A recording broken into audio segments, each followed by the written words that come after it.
estamos conectados con nuestro invitado. Está Jorge Sad. Jorge, hola.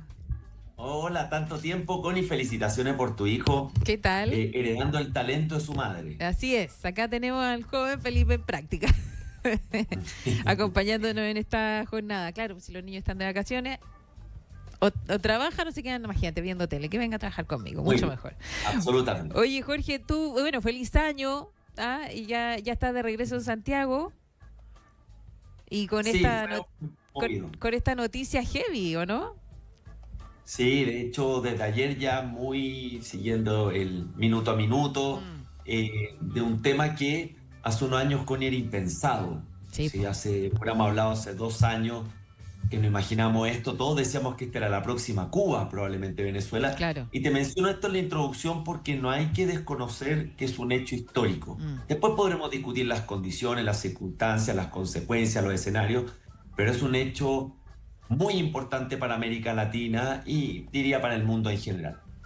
Oye, bueno, sí, claro, fue impresionante la verdad, no inesperado, algo ya se venía comentando, pero nunca esperamos que fuera así, digamos, como que pensamos que iba a haber un poco más de show y la verdad es que show hubo cero, porque en 47 segundos entiendo que sacaron a Nicolás Maduro ahí de su residencia, ¿no? Y ya hicieron todo el proceso y se lo llevaron a Estados Unidos a esta corte, ¿no es cierto?, que está en Nueva York, donde lo van a tratar por temas de corrupción, por temas de narcotráfico, pero desde el punto de vista de la política internacional, lo que se ha mencionado, por lo menos los países digamos, latinoamericanos, no más de izquierda, entre ellos nosotros, el presidente Gabriel Boric, Lula, en fin, Petro en Colombia, incluso en España, ¿no es cierto?, también se han manifestado al respecto, diciendo que esto es absolutamente ilegal, que no corresponde, que pasa a llevar, ¿no es cierto?, todos los derechos internacionales, los tratados internacionales, de que a un país como Estados Unidos de alguna forma u otra rapte al presidente de Venezuela llevándoselo a Estados Unidos, además para ser juzgado, ¿no?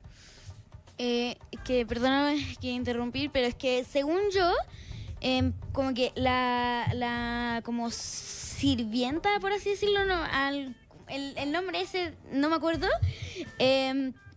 como que de Maduro estaba como su asistente, estaba como ¿coludida? Sí, como que Estados Unidos como que ya había hablado con ella. Y aparte de eso, otra cosa que escuché es que como que raptaron un convoy y ahí como que después como que ahí se metieron y se lo llevaron y ahí... Se lo llevaron a Estados Unidos. Gracias, mi amor, por tu aporte. Difícil saberlo de estas teorías conspirativas. Claro, Y deben haber muchas. Pero sí sabemos que había personas de inteligencia de Estados Unidos infiltrados en los círculos de poder, eso sin lugar a dudas. Exacto. Yo diría, Connie, que hay dos hechos que son importantes, que fueron un punto de inflexión. El primero es que son las elecciones de julio del 2024. Sí.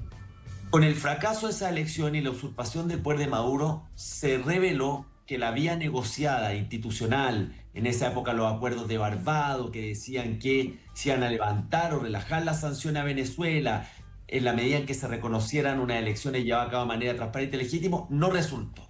Entonces, toda esa vía negociada o pacífica, al final del día le permitió ganar tiempo y tener oxígeno al régimen de Maduro. Claro. Y por otro lado, hace unos meses, Connie, se declaró al Cartel de los Soles como una organización terrorista internacional.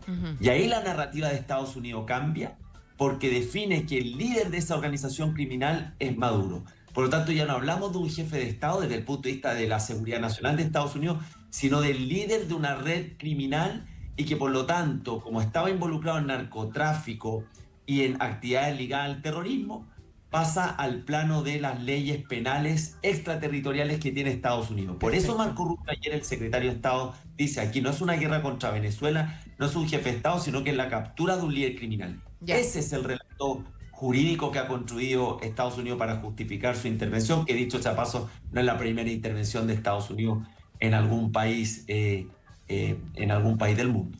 A mí lo que me sorprende, Jorge, que ya vamos a hablar del tema más bien financiero, ¿no? Que el tema del petróleo, que es súper relevante en este caso, pero lo que me sorprende es que hoy día como que rasguen vestiduras, ¿no? Todos muchos presidentes de América Latina, bueno, China también, un poco de oposición que rasguen vestiduras respecto a lo que está pasando en Venezuela, luego de que han pasado, no sé, décadas, ¿no? De un gobierno de primero Chávez y después de Nicolás Maduro, de una dictadura clarísima, ¿no? Y hoy día, después de lo que hace Estados Unidos, en el fondo, como te digo, rasgan vestidura diciendo que cómo es posible que llegue a Estados Unidos y en el fondo se meta, ¿no? En la democracia de un país y participe y se rapte, digamos, a este presidente, cuando en ningún minuto ninguno de los mandatarios, ¿no? Hicieron mucho porque Venezuela efectivamente dejara o pasara de ser porque Venezuela era una potencia mundial, con todo el petróleo que tiene podría haber sido un país, digamos, económicamente, no sé, como Dubái, Emiratos Árabes, ¿te fijáis? Entonces, y hoy día todos rasgan vestidura y la verdad es que nadie en ningún minuto se preocupó de apoyar a Venezuela, apoyar a los venezolanos. Sabemos de la diáspora de más de 8 millones de venezolanos que han salido del país, o sea, francamente me llama la atención que hoy día como que todo el mundo esté, o los mandatarios no más de izquierda estén como un poco criticando el acto de Estados Unidos. Sin embargo, tampoco hicieron nada en su minuto, ni tampoco cuando fueron las elecciones, que fueron clarísimas, donde ganó en el fondo Edmundo González, claro. No queda ninguna duda, Connie, que el sistema internacional y la comunidad internacional en general fue incapaz de dar un camino de salida, una solución al régimen de Maduro. Y que la diplomacia que se esperaba de Colombia, México y Brasil, países cercanos políticamente a Venezuela, tampoco resultó después del fraude electoral. Claro. Creo que la discusión de la legalidad internacional, efectivamente hay violación de principios fundamentales. También hay violación de principios fundamentales por parte del régimen de Maduro, partiendo por el principio de la autodeterminación de los pueblos, al usurpar el poder y desconocer esa voluntad popular, claro, y toda la violación de los derechos humanos que conocemos y que muchas probablemente aún desconocemos. Pero Estados Unidos trata de cambiar el foco y construye, como te decía, este concepto de que Maduro, como líder de una organización criminal, constituye una amenaza a la seguridad nacional de Estados Unidos en esta nueva estrategia donde Estados Unidos mira sus intereses propios, mira su interés nacional sobre otras consideraciones. Creo efectivamente que acá llegamos a un punto de no retorno, de que todos los mecanismos institucionales no funcionaron y hay un mea culpa de la región de no haber sido capaz de dar una salida viable a este estado fallido como es Venezuela, claro, con todas las consecuencias que ha tenido para la estabilidad y seguridad de la región. También se veían ayer muchos comentarios, ¿no?, respecto de que Estados Unidos quería robarle el petróleo, entre comillas, ¿no?, a Venezuela, que en el fondo todo esto era una maquinación para poder hacerse del petróleo, la reserva de petróleo que hoy día tiene Venezuela. Sin embargo, claro, en su minuto también yo creo que en Rusia, ¿no?, China y otros países comunistas estaban también ya siendo parte de o sea, la mayor cantidad de exportación de petróleo de Venezuela era directamente hacia China, de partida. Entonces es como, claro, robarle a quién, digamos, ¿no? Eso por un lado. Y por otro lado también entiendo que las petroleras en Venezuela ya no tienen el nivel, está muy vieja, está muy antigua, ya no tienen el nivel, ¿no es cierto?, no tienen la tecnología que hoy día tienen otros países y efectivamente la cantidad de petróleo que se está sacando hoy día, obteniendo desde Venezuela, es baja respecto a lo que podría ser potencialmente, primero, en términos de tecnología, desarrollo, de inversión ahí en el mundo del petróleo, particularmente en Venezuela.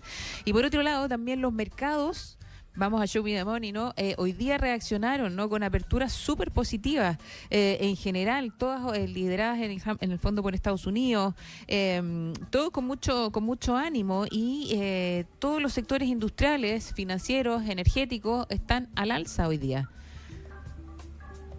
A ver, a mí las caricaturas de que se quieren robar el petróleo creo que nos nublan un poco el análisis. En el pic de la década de los 70, Venezuela representó cerca del 8% de la producción global. Y en la época pre-Chávez eran aproximadamente 3 millones de barriles diarios la producción. Hoy está reducida a un tercio. Imagínate. Esa producción, con un déficit de infraestructura, de capacidad de refinación. El principal inversionista extranjero es Chevron, que explota el petróleo. Pero ¿qué es lo que ocurre con el mercado de la energía, del petróleo en particular? Que ya para el 2026, Connie, se estima que hay una sobreoferta, es decir, que hay una oferta mayor que la demanda, y eso ha presionado los precios más a la baja, algo que quiere Trump, porque sabe que el americano es muy sensible al precio de la gasolina, y las estimaciones que se han hecho es que si se llega a los niveles pre-Chávez en producción, Venezuela no va a representar igualmente más del 2% de la producción global. Entonces, aquí hay condiciones más bien estructurales de Venezuela. Hay que reconstruir un país económica, social, incluso moralmente, institucionalmente, y no es una tarea fácil. Creo que los mercados, al final del día, el petróleo, para los mercados sigue moviendo la aguja Estados Unidos y la OPEP. El impacto que tiene hoy día con menos del 1% de la producción global de Venezuela sigue siendo acotado. De acuerdo, sí, porque además dice que, claro, hoy día retrocedió en su primera reacción a la intervención de Estados Unidos en Venezuela, retrocedió el precio del petróleo, y por otro lado, como te comentaba, las acciones de las bolsas, las principales bolsas del mundo, subieron, y particularmente las acciones de empresas petroleras también. Sí. Eso te demuestra. Suben las empresas petroleras porque hay una expectativa, Connie, de que va a haber más inversión, va a haber más desarrollo de la industria petrolera, nada más ni nada menos que en el país que tiene las principales reservas a nivel mundial. Pero en términos de precio, no va a mover o no debería mover mucho la aguja por lo que mencionábamos de la oferta y demanda actual. Ahora, si tú, Connie, en tu programa combinas geopolítica con mercados, creo que lo más interesante ver en el mediano plazo es cómo Estados Unidos en esta nueva doctrina quiere ir construyendo, llamémoslo, una esfera de influencia. Entonces, ¿qué va a pasar en el nuevo rol de Estados Unidos en América Latina? No solamente con Venezuela, el día de mañana con Cuba, las advertencias que ha hecho con Colombia, que las hizo con Panamá, con el propio México. Esa reconfiguración puede obviamente el día de mañana tener un impacto en los mercados según cómo se vayan dando los hechos, y obviamente si es que la transición de Venezuela va a ser una transición ordenada y pacífica y no que devenga en un caos o un vacío de poder donde finalmente el remedio sea peor que la enfermedad. Claro, porque hoy día el temor es las autoridades que quedaron, ¿no?, en Venezuela. ¿Qué es lo que van a hacer? ¿Cuáles son los pasos que van a seguir? Que no vaya a haber una guerra civil, ¿no es cierto?, en la propia Venezuela, entre quienes apoyan a Maduro y quienes no, y puedan hablar y salir, digamos, después de todos estos años que han estado un poco escondidos, ¿no es cierto?, por temor a la represalia. ¿Cómo se va a administrar Venezuela? ¿Qué rol va a cumplir Estados Unidos en este caso? ¿Qué es lo que se viene? Hay muchas dudas, mucha inseguridad. Y por otro lado, si Estados Unidos también irá porque de alguna forma u otra se lo hizo ver a Petro, ¿no?, a Colombia, al presidente colombiano, que no reclamara mucho, mira que podría ser el siguiente, ¿no?, que le pasara algo así. Sí, en el caso de Colombia creo que es más bien retórica porque hay elecciones el primer semestre del próximo año y lo más probable es que haya un cambio político en Colombia con un Petro con muy baja popularidad. Claro. Entonces creo que al final más bien va a ser una presión dialéctica. Ahora, la transición no conocemos muchos detalles del plan, más bien el optimismo de Estados Unidos respecto a lo que venga hacia el futuro. Pero tú podrías decir lo siguiente: uno, que necesitas buscar quién tiene parcialmente al menos el control en un país descontrolado. Y por eso van a Delcy Rodríguez. Segundo, Estados Unidos, a diferencia de otras intervenciones, no ha desplegado una gran presencia militar permanente en Venezuela. Claro. Tercero, la oposición venezolana está fuera del país.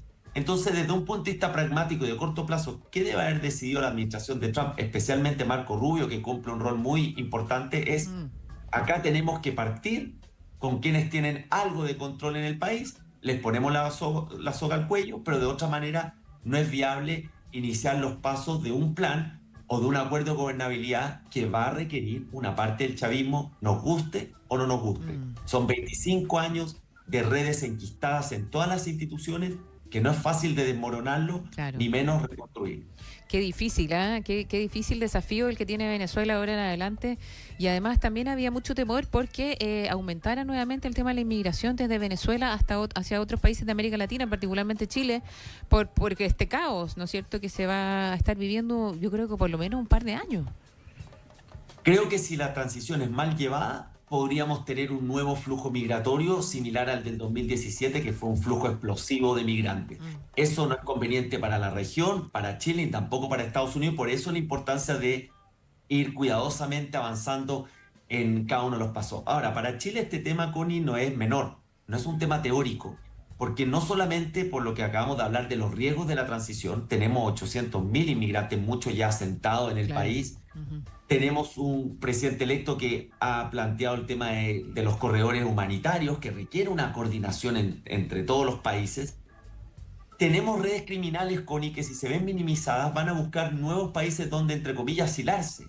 Por lo tanto, el control fronterizo es muy importante para evitar que estas organizaciones criminales se reubiquen en países como Chile, y tenemos también una experiencia política de una transición que tuvo nuestro país entre el gobierno militar y la democracia, que pudiera ponerse al servicio, creo yo, de colaboración para lo que es la transición de Venezuela. Oye, súper interesante lo que nos acabas de decir, Jorge, realmente. O sea, el estar atentos, súper atentos en términos de seguridad y que esos grupos efectivamente de narcotraficantes, ¿no?, que ya son grupos súper poderosos, digamos, salgan de Venezuela para venir a otros países, a alocarse a otros países, ¿no es cierto?, como por ejemplo el nuestro. Y el otro tema también, efectivamente, de nuestra experiencia. Chile vivió esa transición de manera positiva, de manera tranquila, en la medida de lo posible, incluso como dijo ¿no es cierto?, el propio presidente Patricio Aylwin, y con un futuro que se nos vino mucho mejor, de crecimiento, de más cercanía, de más diálogo, ¿no es cierto?,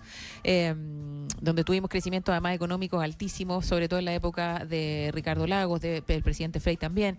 Entonces, bueno, efectivamente poder compartirle a los venezolanos nuestra experiencia y que puedan tomar lo mejor de aquello.